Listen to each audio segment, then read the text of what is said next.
school shooting families, because the last time I was in Minneapolis, it was of course to meet with some of those families. I understand that a couple of the students have made near miraculous recoveries, and just that was a very special moment for me to be invited into that community at a time of grief. And I hope that all of them know that though I didn't get to see them this particular time, I've been thinking about them and their families quite a bit.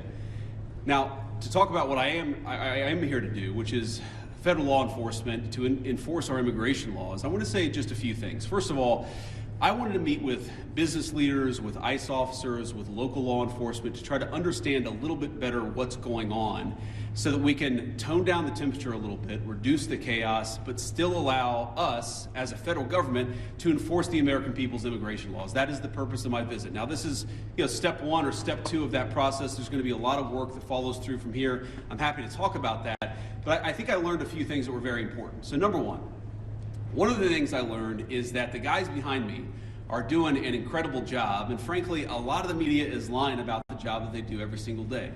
Now, it doesn't mean that there aren't occasionally stories out there, there aren't occasionally videos out there that suggest that these guys, or at least some of the people who work for them, are not doing everything right. But very often, if you look at the context of what's going on, you understand that these people are under an incredible amount of duress, an incredible amount of chaos, and because of a few very far left agitators, a lot of these guys are unable to do their jobs without being harassed, without being doxxed, and sometimes without being assaulted. That's totally unacceptable.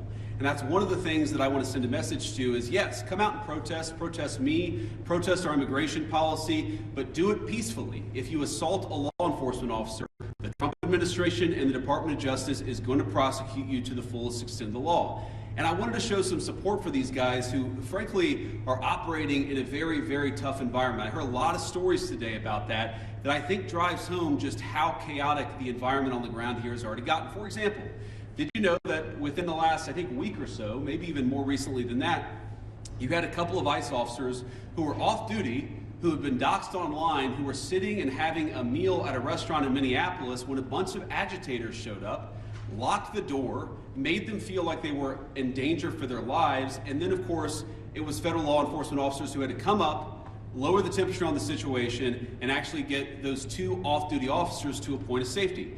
Now imagine, if you would, your life and your perspective on law enforcement if you can't even go to a restaurant without some agitators locking the door and making you feel like your life is in danger. That is the environment that has been created, I think, by a lot of very, frankly, far-left people, but also by some of the state and local law enforcement officials who could do a much better job in cooperating and working. And by the way, I'm not talking about the cops, who these guys told me on the ground, the cops are very sympathetic to what they're dealing with. I'm talking about state and local elected law enforcement officials who could do a lot better job in making their lives a little bit easier, and in the process, they would make the lives of all Minneapolis residents easier, and that's what we want. We want to be able to enforce the immigration laws on the one hand, while on the other hand, we want to make sure that people in Minneapolis are able to go about their day. And I want to say just one last point on this. So I heard from a business leader today who told me a very tough story, and I think so much of what's gone wrong in Minneapolis is people not trying to understand the perspective of somebody else. Try to understand what somebody else is experiencing, whether they're a law enforcement officer or anybody in the community here in Minneapolis. So they told me a story about this manufacturing facility where an illegal immigrant was being arrested, and as these employees are going into the manufacturing facility, all of a sudden an illegal immigrant shows up, they don't know it's an illegal immigrant, and then a bunch of ICE officers descend.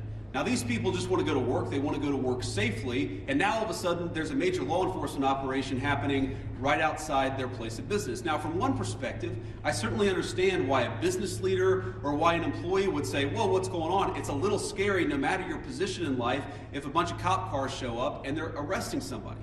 Now the additional context is that we know that people online have been encouraging illegal immigrants that one way they can evade arrest is by showing up at a legitimate place of business, making it impossible for these guys to actually enforce our immigration laws.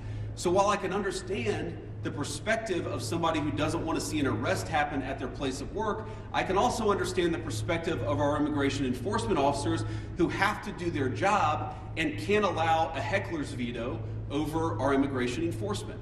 And so much of what's gone wrong is the failure to do that. And here's the point. We can do a good job of enforcing our immigration laws without the chaos, but it actually requires the cooperation of state and local officials. If you look at blue cities and blue states, red cities and red states, you go to Austin, Texas, or Memphis, Tennessee, you go to the state of Texas, obviously a very red state, or the state of Tennessee, a very red state, but you've got blue cities within those states, you do not have this level of chaos. The reason why things have gotten so out of hand is because of failure of cooperation between the state and local authorities and what these guys are trying to do. We have a ton of resources, a ton of ICE agents in this city right now that I would rather us not have. I'd love to send those guys home. They're not even doing targeted immigration enforcement. They are trying to protect ICE officers who are doing immigration enforcement, because when a crowd surrounds them and these guys call 911, the local officials, the local cops have been told to stand down. So we have people here who aren't even doing immigration enforcement, they're doing force protection. So that if a rioter tries to ruin the life or assault an ICE officer, they're actually protected.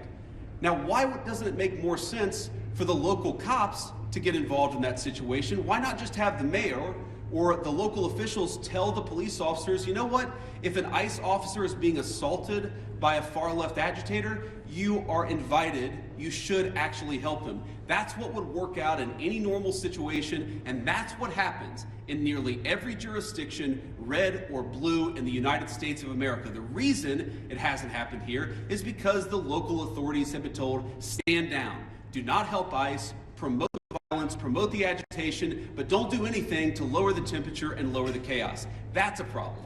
Here's another example of how the lack of cooperation between state and local officials makes it harder for us to do our job and turns up the temperature. Let's say, for example, we have a criminal migrant who is a sex offender. And let's say that we've got to go and arrest that person who, Democrat or Republican, wants a sex offender living in their community. I would assume, I would hope that most people don't. But because they're an illegal alien, we don't know their last address. We may have known their address 3 years ago, but we don't know their address now. What we'd like to do is talk to local officials and say, you know what, according to the Medicaid rules, where was the last address this person was domiciled? Or according to a SNAP application, a food stamps application, maybe that could give us insight to where this person is today. Or maybe they had some local court trouble. We could go to the local courthouse or even the local jail and try to find where this criminal sex offender is today. The local authorities have been told, do not cooperate. So these guys are trying to go out and enforce the law. They're trying to arrest sex offenders, but they're trying to do it in an environment where local officials have been told, do not help them, do not provide intelligence about where these sex offenders might be. This is disgraceful.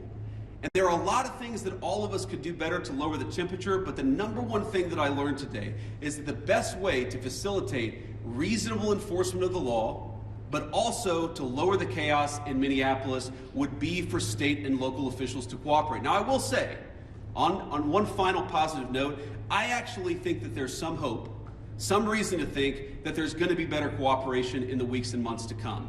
I think that because I've talked to some of the local officials here. I think there are reasons to believe that these people are going to step up and actually ask the cops to protect our ICE officers when they're being assaulted, who are going to ask the local courts to cooperate with getting criminal sex offenders out of our community. That's a good thing. That's the good news, and that's something I'm going to work on when I get back to Washington.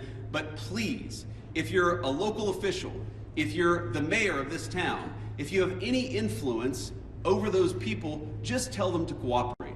Because we can have immigration enforcement operate as smoothly and without the chaos that we see in Austin, Texas, or Memphis, Tennessee, or even rural parts of the state of Minnesota. All we need is a little cooperation. I guarantee we're going to do the best to be professional, to respect people's rights, to not do anything that we don't have to do in order to enforce immigration laws, but it would make our lives a lot easier, it would make our officers a lot safer, and it would make Minneapolis much less chaotic if we had a little bit of cooperation from the state and local officials. With that, I'll shut up and take some questions. Thank you, guys.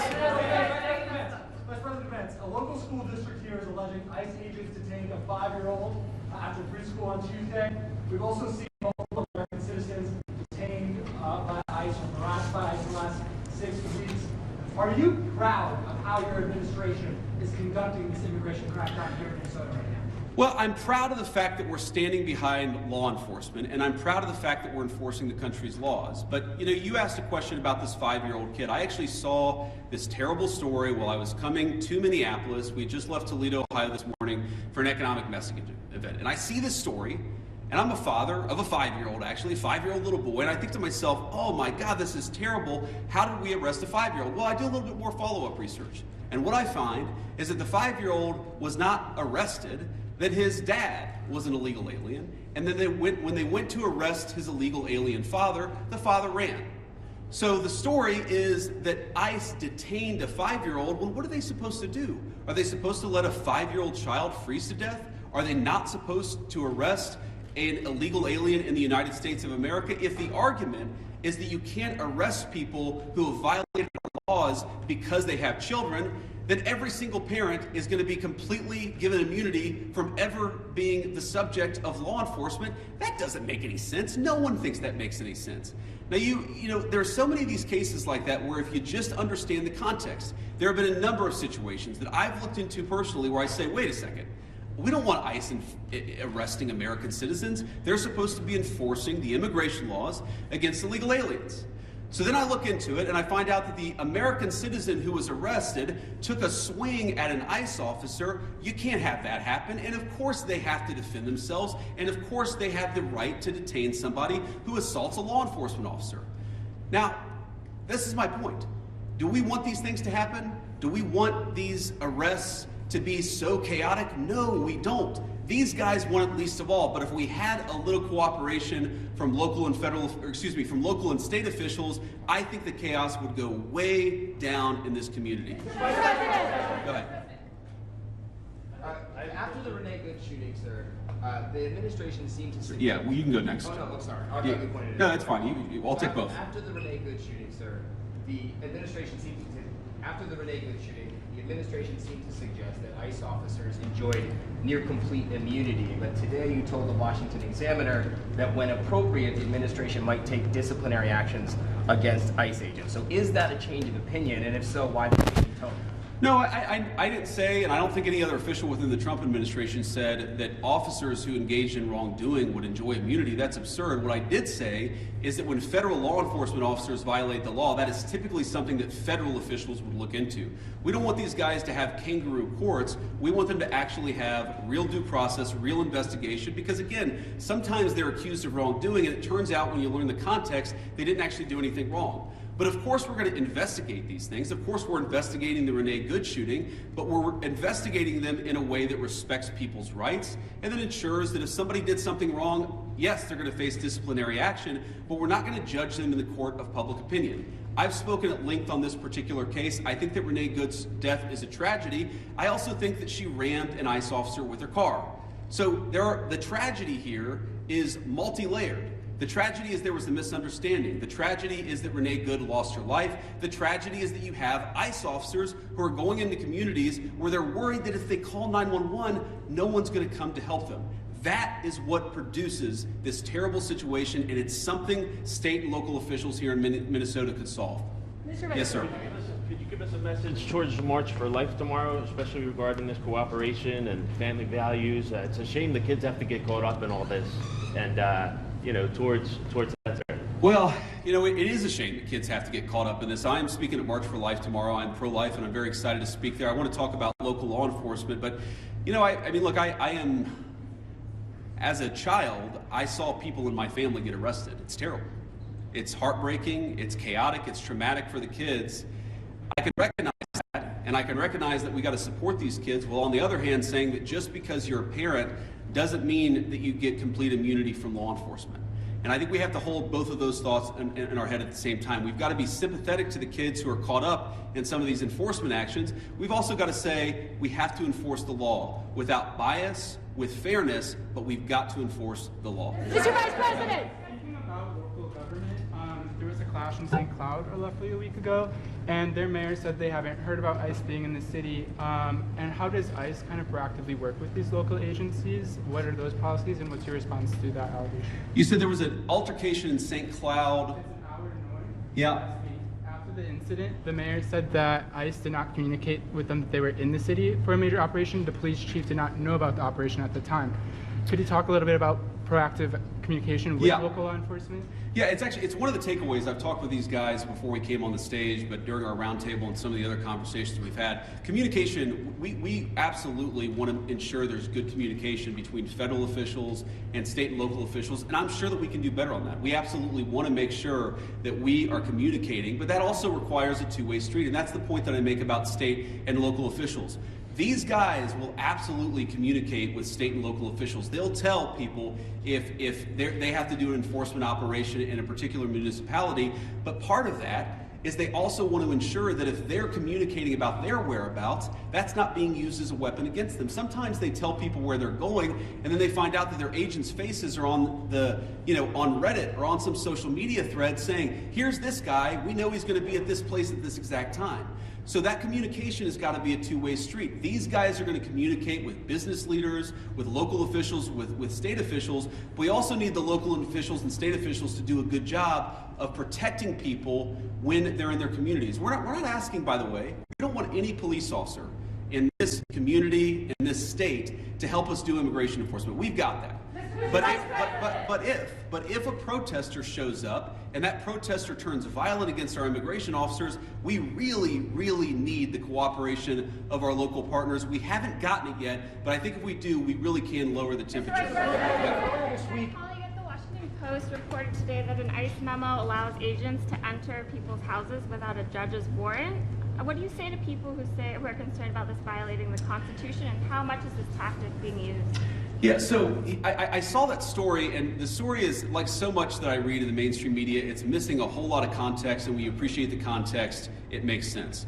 No one is saying, look, there are exceptions. For example, a crazy exception, if somebody is fired at from inside a house, they don't need a warrant to go inside that person's house. There are very narrow exceptions to the warrant requirement where law enforcement officers don't need a warrant if, for example, they're an imminent threat of their lives. But what we've said and what ICE has proposed, what the Department of Homeland Security really has proposed in the Department of Justice, is that we can get administrative warrants to enforce administrative immigration law. Now, it's possible, I guess, that the courts will say no, and of course, if the courts say no, we would follow that law, but nobody is talking about doing immigration enforcement without a warrant. We're talking about different types of warrants that exist in our system. Typically what happens, not always, but typically in the immigration system, those are handled by administrative law judges. So we're talking about getting warrants from those administrative law judges, and then of course, with other cases, you get judges, or you get warrants from a judge. That's very consistent with the practice of American law. I'm sure the courts will weigh in on that, but we're never going to enter somebody's house without some kind of a warrant, unless, of course, somebody's firing on an officer or they have to do something in order to protect themselves. Follow up on that. Do you believe that you can forcibly enter with an administrative warrant, or would that be a violation of the Fourth Amendment? Well, our understanding is that you can enforce the immigration laws of the country under an administrative order if you have an administrative warrant. That's what we think. That's our understanding of the law. That's our best faith attempt to understand the law. Again, this is something courts will weigh in on. I won't speak to that, but yes, most immigration law in our country is not done through the criminal system with the judge. It's done through the administrative law system. We're going to continue that practice just as they did in the Biden administration or any other administration. Was there anything that you heard or saw today that would cause you to counsel the president to invoke the Insurrection Act? And then also, did you meet or talk to the ICE agent who was involved in the Renee Good incident? I did not talk to him today. I talked to some of his colleagues. Your question on the Insurrection Act is interesting. I've tried to understand this as well as I possibly could, and my understanding is what the Insurrection Act, what invoking the Insurrection Act would allow the federal government to do, is that it would allow the federal government to use the military for local law enforcement operations. Right now, we don't think that we need that. Now, the president could change his mind, of course, things could get worse, but right now, we think that federal law enforcement officers can do the job of federal law enforcement. Now, what I do worry about, again, is if the chaos gets worse, if more and more ICE agents start getting assaulted, if other law enforcement officers start getting assaulted, that would be a real problem. But again, we have so much federal law enforcement resources here right now. We have so many people here that we do not want to have here. I do not want so many ICE officers in Minneapolis right now. I mean, good Lord, it's really, really freaking cold outside. but they're here not even to enforce immigration laws, but to protect the people from the rioters. That's an absurd state of affairs, and we wouldn't need it if we had a little bit more cooperation from the Minneapolis Police Department. Again, the Minneapolis Police Department, my understanding is that the actual beat cops on the ground, they would love to help out, but they're being told by somebody, I don't know if it's Mayor Frey, they're being told by somebody not to cooperate at all. What kind of a person tells their local police don't protect somebody if they're being assaulted by a rioter? It's crazy, and it's got to stop. Yes. Earlier this week, local law enforcement accused federal agents of racial profiling. Why are there so many U.S. citizens being caught up in this operation? Well, I think your question assumes something that's not necessarily in evidence, which is that when there are American citizens who have been caught up in some of these enforcement operations, very often it is people who have assaulted a law enforcement officer. They're not being arrested because they violated the immigration laws. They're being arrested because they punched a federal law enforcement officer. That is a totally reasonable thing. Now, to the accusation of racial profiling, look, it's something that we take very seriously. We will take accusations of racial profiling back to Washington. We'll certainly look into them as they come up. But this is not a group that's going around and looking for people who violated the law based on skin color. They're looking for people who violated the actual law, the law of our immigration system in this country. And so long as we had more cooperation, I think they could do these things in a much more targeted way. They would actually know where some of the bad guys are. I mean, again, you hear things that are hard to believe, but I've confirmed that they're true. Sex offenders who we're trying to get off the streets, who the local officials won't tell us their last known address. So then the local officials say, oh my God, these guys are doing widespread targeted enforcement operations, when in reality, we would love to just go to one house. The local officials won't tell us which one house to go to. Mr. Vice President, to that question, the local police chiefs have said their own off-duty officers, so police officers, are being targeted because they are a person of color and asked to show their papers. Is that a concern of the administration and the Department of Homeland Security if local law enforcement says their own officers are being targeted, and they described it as, quote, civil rights violations in our streets? So I saw one story about this and one local police officer who said this, and look, certainly is it a concern? Absolutely. The first thing we have to figure out is whether it happened or not.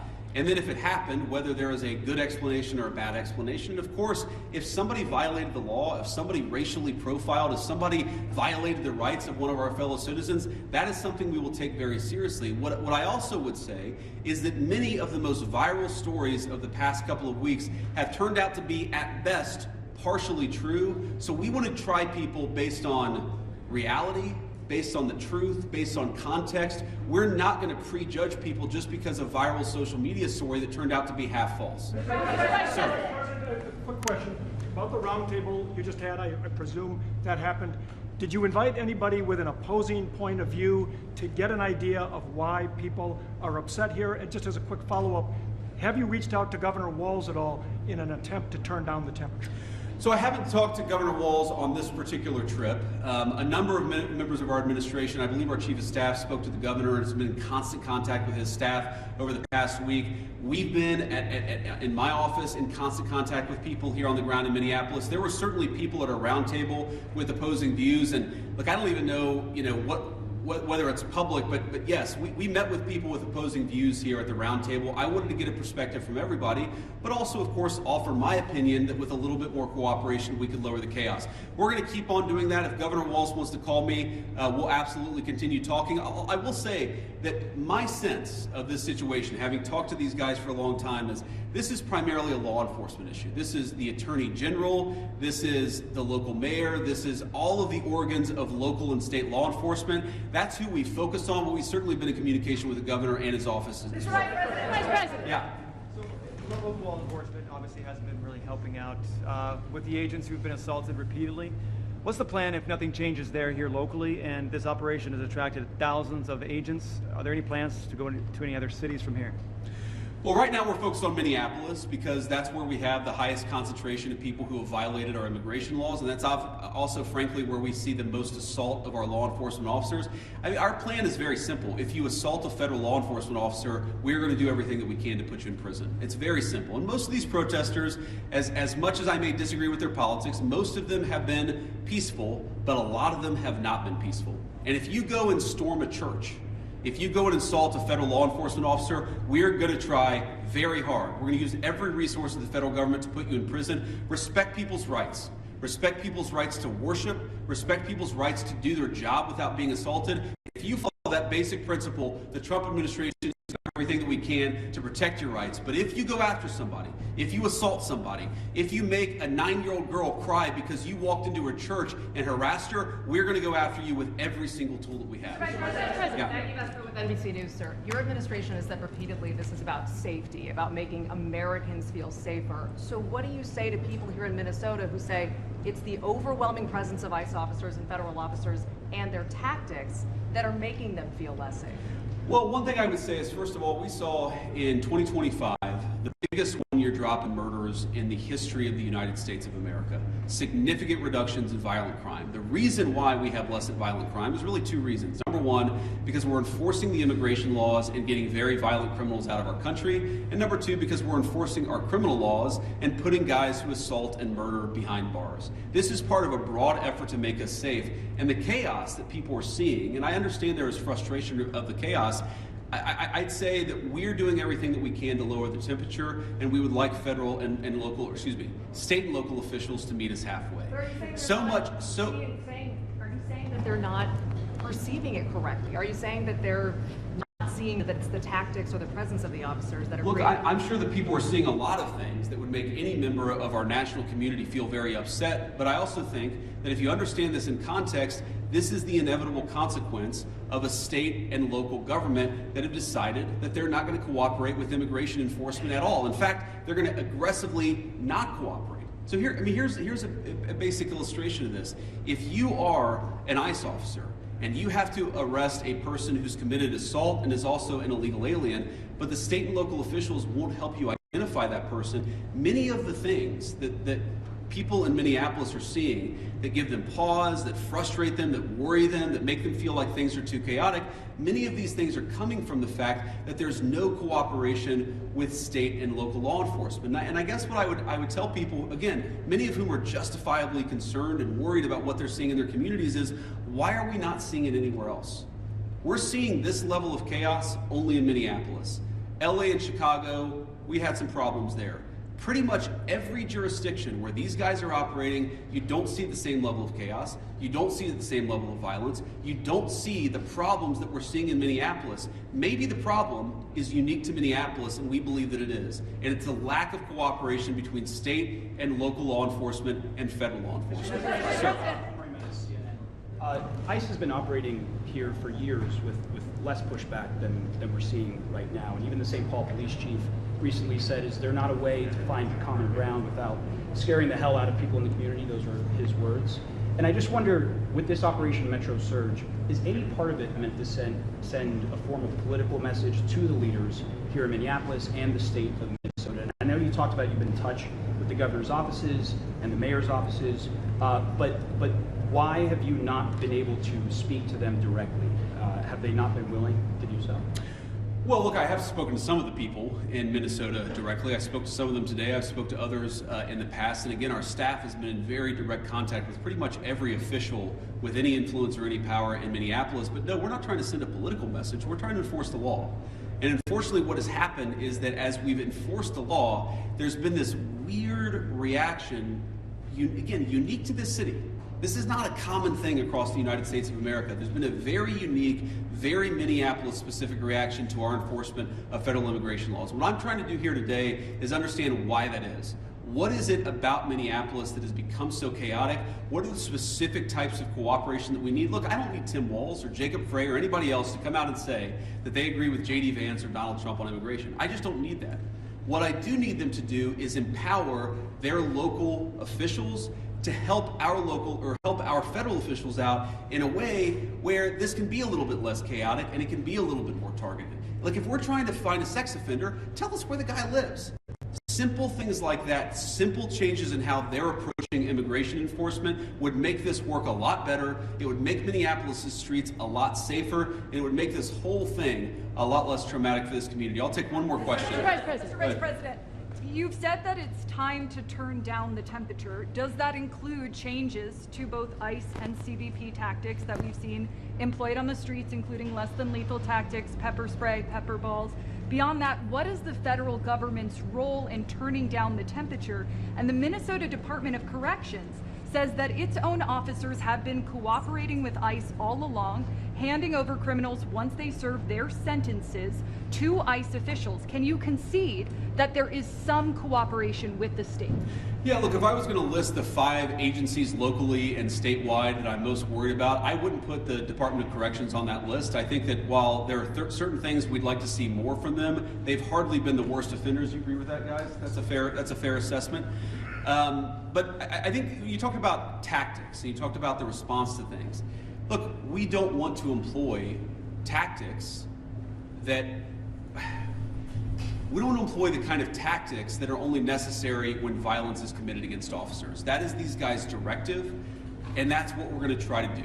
And again, you see, the president said this a couple of days ago, whenever you have a law enforcement operation, even if 99.99% of the guys do everything perfectly, you're going to have people that make mistakes. That is the nature of law enforcement.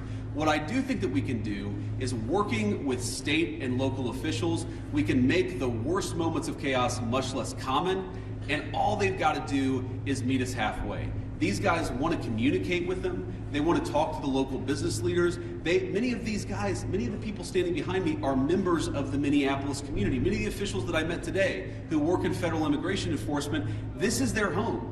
They love this place. These are their neighbors. They want this to work a lot more smoothly. I think that we can get there. We just got to work at it a little bit, and we need some cooperation from state and local officials. Last thing that I'll say is I just hope they give it. This is a beautiful city. I've only been here a few times. I love it, even in this weather. I love Minneapolis. We could do a lot better. We could do a lot more with more cooperation. The Trump administration, the directive that I got from the President of the United States is meet these guys halfway. Work with them so that we can make these immigration enforcement operations successful without endangering our ICE officers, and so that we can turn down the chaos a little bit, at least. I think a lot, actually. But for us to do that, we need some help from the state and local officials. We will keep on working with them, and so long as they're willing to work with us, they will always find a partner in public safety and law enforcement in the Trump administration. Thank you all. Question from yourself. Question from yourself.